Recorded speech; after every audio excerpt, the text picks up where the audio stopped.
And this afternoon, we are getting into the interactive segment. We're going to deal with cybersecurity matters. On set is Farry from Cyflare, in a company that deals with cybersecurity, and also we are having Akash Desai, one of the persons that also has more knowledge on security matters from Cyflare. All right, to kick us off, welcome on set. Thank you very much. Thanks for having us.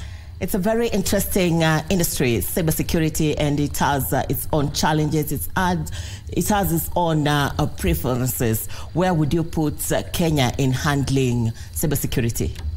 Yeah, cybersecurity is certainly has more drama than Hollywood. You know, Kenya is just like a lot of countries, right? Kenya has made some great advances. I think you guys are, when it comes to digital transformation, you guys are a gateway to the rest of Africa, right? You're at the forefront. That said, I think there's a lot of work to be done as well, right? And this is true across the globe, including our home country of the United States.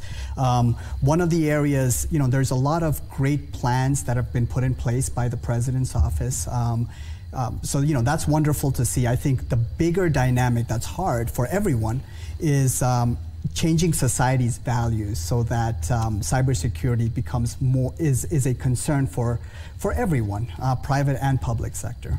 Thank you, Akash. Matthew, if I get to you, the cyberspace is most advanced and very lucrative, especially also in Kenya, and that's why you would prefer to get these opportunities in the country. But how would you look at the growth of the sector in Kenya?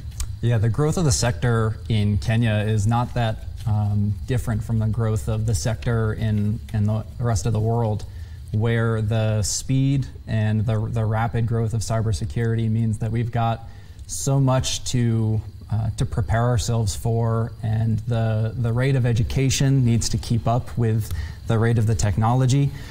So the fact, as Akash said, the fact that we've got plans in place and President Ruto's preparedness is something that we can really get behind through our technological advances.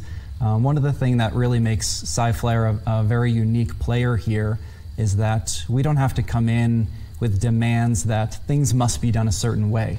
We may be experts in cybersecurity, but Kenya knows Kenya. So we can really get here. We've got a team here that we're working with already. We've been with them for a year. We can take the education that we've learned from them. We can offer the education that we have from the rest of our efforts around the world, and really help the technology that we've innovated on apply to how Kenya can strengthen their cyber resilience.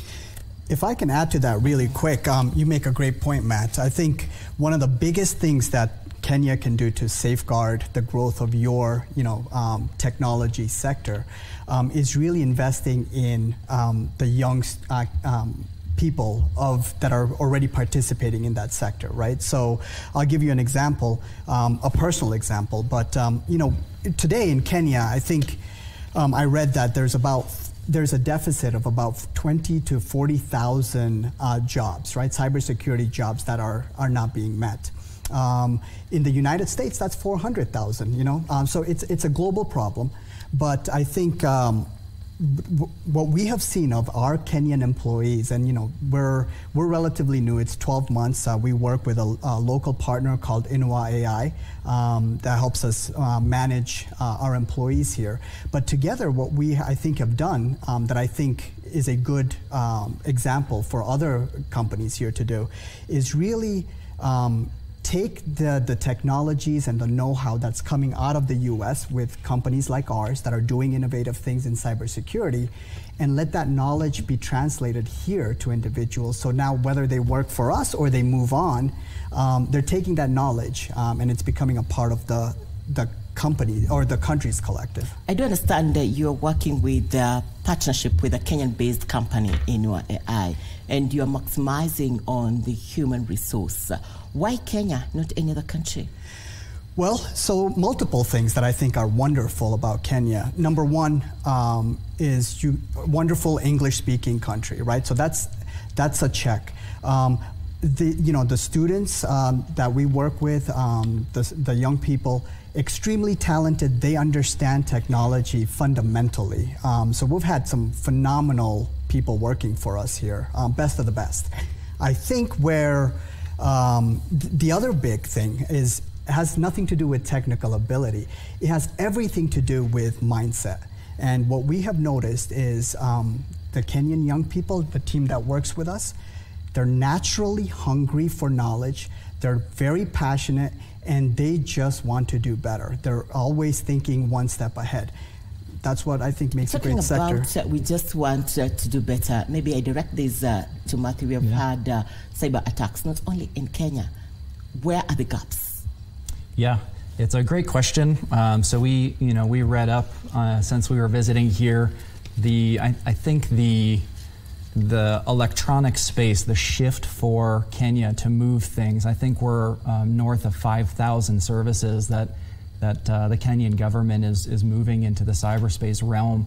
And the reason that ends up becoming so critical for us, and to really pull from some of what Akash said, is that means that it impacts the citizens of Kenya, the people of Kenya. So for us in the United States, if my Venmo payment system goes down, I use Apple Pay or I use a credit card. For many people in Kenya, if M-Pesa goes down, I can't buy food or I can't pay for my rides. So it's the gaps end up becoming really forefront in the foundation of cybersecurity culture, which is make sure we have our risk assessment and risk management practices, cybersecurity awareness training, make sure that it's a technology-led growth. We're always going to need the experts and the people behind it, but we need to make sure that, as I said before, the rate at which this moves, you need to supplement the people resources with the technology so we can become more efficient and more effective at every minute that somebody's spending on cybersecurity efforts. But at least we have some lessons borrowed from there. This, even as Kenya has adopted various policies and also operational and administrative initiatives. But when you look at it from the Kenyan perspective and also Africa as a continent, what are these lessons that we can borrow from the US in line with the legal gaps that we have? Yeah, I think the one area is really having a national standard for cybersecurity, and it can be nuanced, right? So very sophisticated organizations that are large have a different criteria, right? And then your small businesses have a different criteria. But I think there needs to be a shared understanding of what good enough is. All right. Besides that, we talk about the e-services, and this one is specifically for government and businesses that have increased in Kenya to up to around 5,000. But then we have the downsides, and we need to address them. From where you sit as IT experts, what advice would you give out? Yeah, I think two things that I would say. Number one is this is normal, right? Kenya is very, very strong in digital transformation. I mean, you're digitizing a lot of things. That increases your threat surface, right? So I think it's absolutely critical to invest in detection and respond capabilities when it comes to cybersecurity. It's realizing that because things get so complex, the bad guys are going to get in somehow. It's not a matter of if, it's a matter of when it's going to happen, right? So that shouldn't strike fear in you. You should just go ahead and think about how you're going to act on that. One of the things that's been great about President Ruto's cybersecurity plan is, he makes mention of funding a national security operations center and CSOCs. Well, that's great, right? Because what you're doing is you're saying, we're going to put more security guards in front of our fences and, take action when needed. Thank you. Great lessons to borrow from Cyflare. And also, I believe the time we've been in the country of lands 1, 2, 3, and that's why you're maximizing on the human resource in Kenya. Time is not on our side, but looking forward to have you again. Thank you for your time this afternoon. That is the Cyflare, Matthew from Cyflare, and also Akash from Cyflare talking to us about cybersecurity. They are IT experts with Cyflare company that deals with matters technology. Now, in